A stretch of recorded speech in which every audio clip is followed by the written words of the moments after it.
Now, as we talk about the belt of truth, I want to share a little story with you guys. If you have ever seen the movie Inception before, which is a really great movie, I highly recommend it.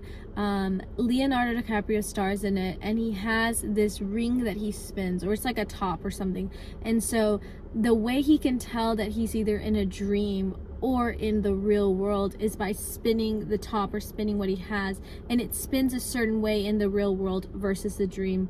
And for that is his objective truth, that he knows that this is not fake, that I'm in a dream. He uses this little tack or whatever it is, this little thing, and he spins it, and that is how he knows.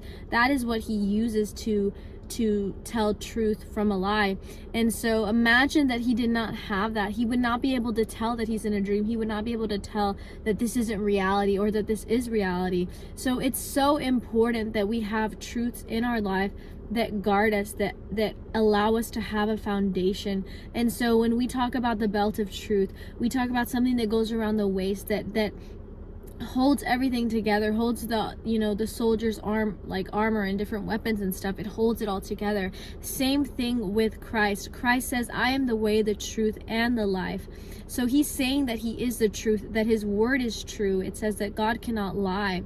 So when we put our faith and we put our trust in God's truth, we are basing our whole life, our whole foundation on that truth. And by doing so, we are able to remain steadfast. So when the enemy comes and chatters in our ear, when the world around us is trying to convince us of certain things that we ought to not do, that we ought to not do as Christians, we know our truth is based on biblical principle of God's word, of God's holy word. And so when we have his word as an objective truth in our lives, it is just miraculous the way that you live, because you cannot be conformed by the world. It says, do not be conformed by the ways of the world, but be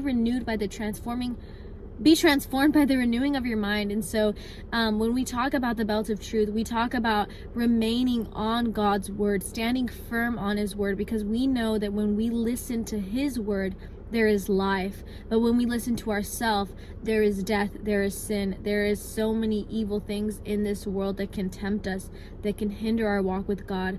But when we put on the belt of truth, we are able to remain firm, and we are able to remain secure and have that objective truth, so that we do not go against God's word, that we do not believe the enemy, that do we not fall into deception. The belt of truth is very, very important for a Christian walk. So let's get into the study.